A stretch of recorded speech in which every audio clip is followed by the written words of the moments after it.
Welcome and thank you for joining us. This is the Beyond 50 radio program. I'm Daniel Davis. Program today, we're going to be presenting a marvelous service that I think most of our listeners should really kind of take a listen to and decide whether it's something they want to explore. This particular service is known as Midwife for the Dying. Joining us here on the Beyond 50 radio program today is Pamela Alver. And just to let you know a little bit about her, she is a nurse with over 15 years of hospice experience. She has been practicing energy medicine for many years and is also a certified Reiki master. She's also been trained in sound healing and is currently studying with Light Song School of Shamanism and Energy Medicine.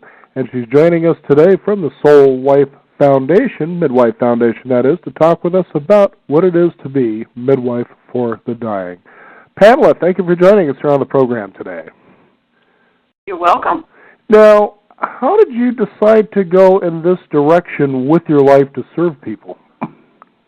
Oh, I have, ever since I was in my 20s, I worked with a group of birthing midwives as a doula. And a doula is a person who tends the mother and kind of as a midwife's assistant. And then I decided to go to nursing school to become a nurse midwife. But by the time I finished nursing school, I realized that I really mostly enjoyed working with people who are dying. And I graduated during that time when AIDS was really going strong and many young people were dying from the disease. Mm-hmm. So I probably spent the first 10 years as a nurse caring for people living with HIV, and then later it just branched out into general hospice nursing. Mm-hmm. There's something amazing about working with people who are dying. They basically dropped all of their pretenses, and they only want to deal with the things that are important to them. It's really a very raw experience, and when I'm able to help somebody come to peace at the end of their life, it just brings me great joy and satisfaction. I can imagine, Pamela, as you do what you do, as you just said, people who are dying seem to drop their pretenses. It's almost as though, and this is certainly something you can run with because you have more experience than I do, but that people, would you say, really tend to feel more alive in those moments than perhaps most of their lives? Well, I don't know if I would have said that they feel more alive, because part of dying is one loss after the other, you know, your health and often your job and the hobbies that you enjoy. But there comes to a place, at least from my experience, that people get down to the nitty-gritty, the things that really matter to them, which is often family, and if they are interested, often their spirituality. Mm-hmm. And so, you could put it that they're more alive. They're more alive in the things that are real and matter to them. Right.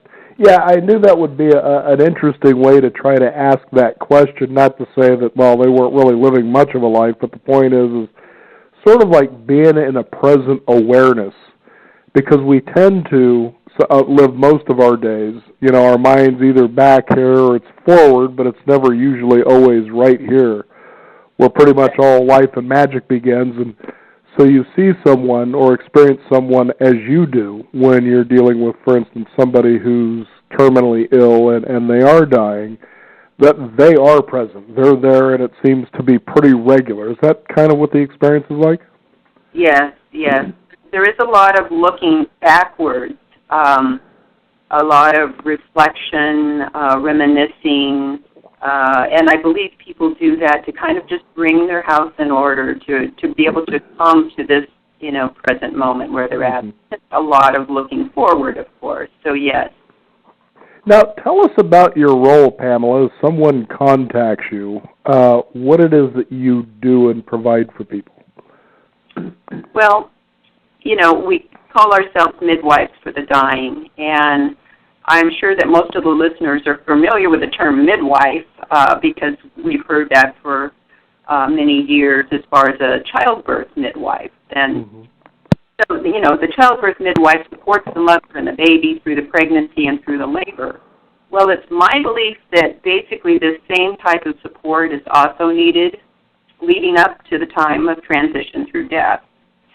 And basically what I do is, like a birthing midwife, I support the person, spend a lot of time getting to really know them. On a personal level, I actually call them my friends, and spend just a lot of time getting to know what they would consider a good death. We discuss their fears and their anxieties, and then I use the different gentle techniques that I have, which would ease the passage of time. Now, sometimes a person might contact me right after they have a terminal illness, and then we would work together on things like creating a death plan, or I might lead them to discover what I call a happy place meditation, or we might work on a legacy project. And then usually they contact me later as they progress towards dying. And sometimes I'm not called until the person is already actively dying and unconscious. The families might contact me. And in those cases, I would just gather as much information as I can from the family and try to assess what the needs of that person might be. And then I use the knowledge that I have about the dying process and see what might most ease their transition through death. Now, Pamela, because you do work in energy medicine as well, correct? Yes. Okay. So do you use a particular level of intuitive experience where you really feel this energy between you and the person who is dying? And what is that experience like from your perspective and theirs in that moment, and if you're there, that they pass into death? If Right. you could kind of give us an idea, describe what that experience has been like for you. Wow. Well, I would say that you're right. There's a lot of intuition, or I would say, what I would say is I'm kind of walking with one foot in both worlds. What I mean by that is I'm listening and watching the person who's dying. I'm trying to determine, what stage they're in and maybe what they're going through by using the knowledge that I've had by getting to know them, as well as the other foot by listening to what I call my spirit guides, or just listening intuitively within myself to see what might be most helpful to them. And what is the experience like for me? It's a miracle every time, just to see,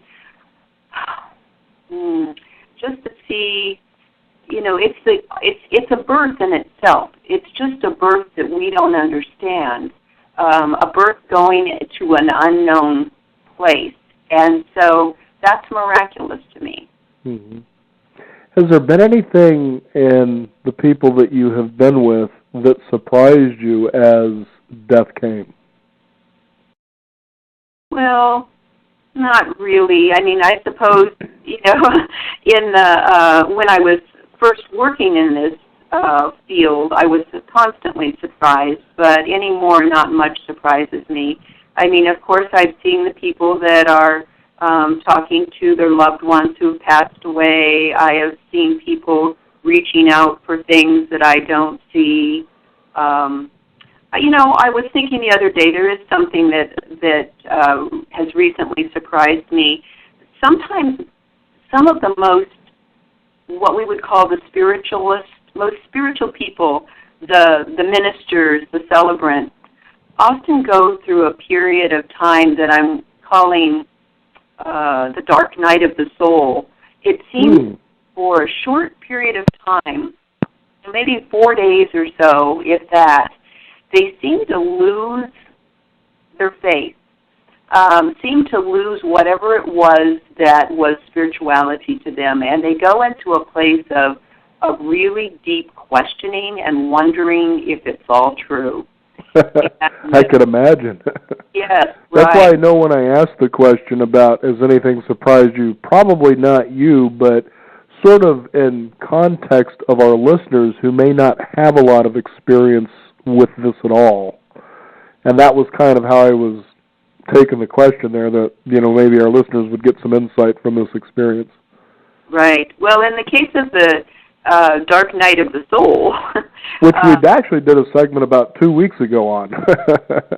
Really? Yeah, it was one with a lady who went through 4 years of discovering this dark night and the profound peace she found coming out of it. And here you're seeing people who, as you said, were practitioners of the faith, maybe men or women of the cloth, and right. Now they're in this deep questioning, like, I'm dying here, where is this belief I had in this other side in the Golden Gates, or whatever it may be for whoever it is.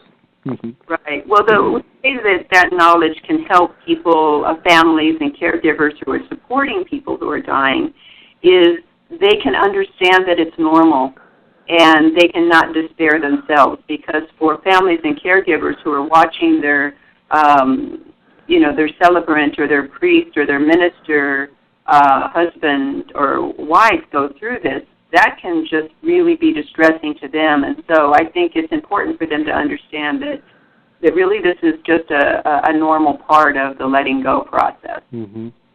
Now, do you find between the two, the person who is dying and then the loved ones they're about to leave behind, that the loved ones who are being left behind are actually the people who feel the most discomfort, I guess, in the situation that's going on there? Well, they deal with a different kind of discomfort. I see. And, what's important for the people that are left behind is that they really resolve the issues between themselves and the person is dying. It's important for them to get the I forgive you, will you forgive me, the thank you so much for living your life with me, and to say the I love yous, if at all possible. Because what happens if these regrets and discourses go beyond when the person dies, then it's the person that is still alive that has to deal with them. It's that person whose life they're still going to affect. If, for example, the person that is still living has that feeling inside, I never got a chance to say to Dad, I was sorry, or I never got a chance to really hear from my mom, I love you. And so, of course, the person who's died, that's not affecting them anymore, but it can surely, and often does, affect the people who are still living. So closure sounds very important during this process, if at all, that it needs to happen. If at all possible. It is probably one of the most important things. Now, Pamela, you mentioned just earlier about a life-death plan. Describe exactly how people go about creating. I don't think a lot of us really think of something like this. No, that's right.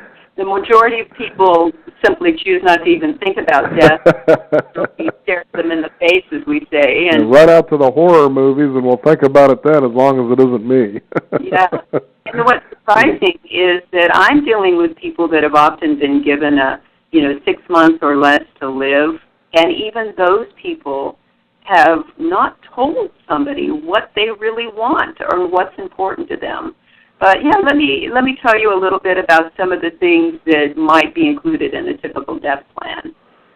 Okay, let's see. Well, it would be important to tell somebody, where do you want to die? Do you want to die at home? Is that the most important thing to you, or is it more important to be in a hospital or in a hospice setting? What kind of pain relief would you require? Some people want to be completely out at the time of death, or is it more important that you remain lucid and be able to make decisions? How about religious ceremonies or rituals? Would you like something like that? Oh, let's see. Would you like to listen to the Carpenters 24 hours a day? Yes. Some people want music playing or the sounds of nature. Some people some people want their favorite radio station or sports commentary playing. But if you don't tell somebody, people just aren't going to know. and then also what kind of funeral do you want to be cremated? Do you want a funeral? What kind of coffin do you want? Should the mourners wear black, or would you prefer a party celebration? There's just I basically use an outline of questions that I would help in a long discussion, help a person come to write these things down. One of my friends the other day, we were talking about a death plan, and she said, "Oh yeah, whatever you do, don't have the sound of running water playing by me when I'm dying." And I thought, well, that is so odd, because I would have thought that was so peaceful, and I would have maybe even wanted one of those little fountains by my bedside. But she said it would have probably made her raise up out of the bed. Mm-hmm. Or I keep remembering just when you were talking about the party, Jeff Goldblum in the movie The Big Chill, when he says, "This is sure an interesting tradition. They throw a really great party on the one day they know you can't come." Right, and maybe the important thing is to have the party before. Exactly. Well, there's also that as well, where they have the death celebration before the person dies. It isn't like somebody's laid out. Do you understand what I'm talking about? Right. I mean, I think that's a wonderful idea, and actually I see that happen quite a bit. Quite a bit. Although people tend to just put things off until it's often too late for a real party celebration. But I think that's a lovely idea. I think I'll add that to my death plan. And it's interesting too, Pamela, because even though people may tend to avoid talking about dying, I myself, especially even with my partner, we talk about it and have a lot of fun with it sometimes. What is the possibility? We really don't know. But in the meantime, as you were talking about a death plan, what would you like to have happen? Would you like to be someone to be cremated, and if so, where would you like your ashes to go? And I was reminded of a funny story about Alan Watts, late 20th century philosopher, and when he died, and he was cremated and put into this very rare Thai urn, I guess it was, very valuable. And apparently somebody had actually broke into his home, and they stole this. And, of course, they carried off his ashes in this urn. And so later his wife was asked, what do you think Alan would think about the fact that he had this very valuable spiritual urn stolen with his ashes in it? And she just kind of crocked a little smile and said, well, I think he would have found it funny. And the reason is because you just don't know where you're going to end up. He got to travel a little bit even afterwards. Exactly. Now, I guess when it comes to the dying, does it seem like the people who are dying try to tend to give more comfort to the people who have to watch this, or is it vice versa? Or maybe it's just a little mixture of both? It is a mixture of both, and it's different for different people. Sometimes it goes through stages. At one point, the dying person will be trying to reassure the person who's living. I think that really depends on the relationship that they're dealing with, and it just depends on circumstances. But I have seen it both ways. I've seen people who are dying actually be the ones that are supporting the living. It was just recently there was a young man in his 30s, and he was suffering. He was suffering a lot, but because he had young children, he really ended up doing a lot of support for his wife. He cleaned out all of the area of his home. He made sure all of his affairs were in order. I heard him constantly reassuring her. Not that she wasn't a loving support for him. She was, but I was impressed by how he was tending to so many things because he didn't want her to have to do these things after he was gone. Now, Pamela, because you have a lot of experience with hospice and that you have been doing soul passage for quite a while now, what has been your experience about what happens to the soul, if in fact there is a soul, after death. Right. Well, I know you probably get this question quite a bit. And the funny thing is, it doesn't matter what the religious tradition is, we all really want to know. Yes, and I've been asking and asking and asking for years somebody to come back and tell me, and they never have. Nobody's ever come and pushed a pencil across the desk or slammed counters or anything like that? No. I remember years ago, the first time I asked somebody if there's any possible way you can come back and let me know, and never heard from the person again. See, and Pamela, honestly, that's what's funny right there when you're talking about that is this, like my wife and I sometimes, we play around with this. Just think, that'll be my special message. You'll know it's me when this happens or you hear this. Sort of like Patrick Swayze in Ghost. Yes. Well, many people have had those kind of experiences where, a